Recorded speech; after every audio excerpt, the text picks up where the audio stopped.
નમસ્કાર મિત્રો, સ્વાગત છે તમારું અખંડ ગુજરાત યુટ્યુબ ચેનલમાં। 24 જૂને ગુજરાતના કયા જિલ્લાઓમાં ભારેથી અતિભારે વરસાદ પડશે? આગામી 3 કલાક ભારે વરસાદની આગાહી કરવામાં આવી છે। કયા વિસ્તારમાં રેડ, ઓરેન્જ અને યલો એલર્ટ જાહેર કરવામાં આવ્યું છે? આ લેટેસ્ટ અપડેટ વિશે વિડીયોમાં વાત કરીશું, તો વિડીયોને અંત સુધી જોતા રહેજો અને ચેનલમાં નવા છો તો ચેનલને સબસ્ક્રાઇબ કરી લેજો।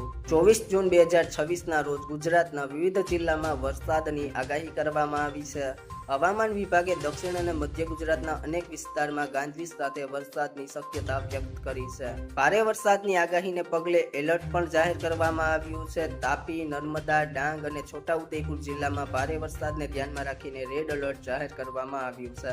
14 જિલ્લામાં ભારે વરસાદની આગાહી કરવામાં આવી છે। આગામી 3 કલાક માટે રાજ્યના 14 જિલ્લામાં ભારે વરસાદ પડી શકે છે।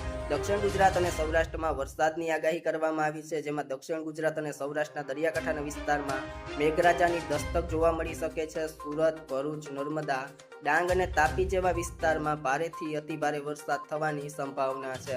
ગુજરાતમાં ચોમાસાની સત્તાવાર એન્ટ્રી આગામી 24 થી લઈને 48 કલાકમાં થઈ શકે છે। મહારાષ્ટ્રમાં અટકેલા ચોમાસાએ વેગ પકડ્યો છે અને ગુજરાત પાસે પહોંચી ગયું છે। આજથી એટલે કે 24 જૂનથી ગુજરાતમાં ચોમાસું થોડું આગળ વધી શકે છે અને આગામી દિવસોમાં વરસાદ જોર પકડી શકે છે।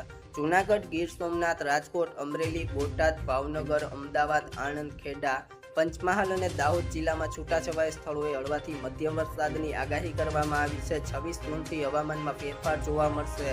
26 જૂનથી ગુજરાત સહિત 20 રાજ્યોમાં વરસાદની આગાહી કરવામાં આવી છે। અંબાલાલ પટેલે પણ આગાહી કરી છે। હવામાન નિષ્ણાત અંબાલાલ પટેલે આગામી 2 દિવસ બાદ કડાકા ભડાકા સાથે વરસાદ થવાની આગાહી કરી છે। સમગ્ર ગુજરાતમાં ચોમાસું બેસવા જઈ રહ્યું છે। જૂનના અંત સુધીમાં સમગ્ર ગુજરાતમાં ચોમાસું પહોંચી જશે તેવી શક્યતાઓ દર્શાવવામાં આવી છે।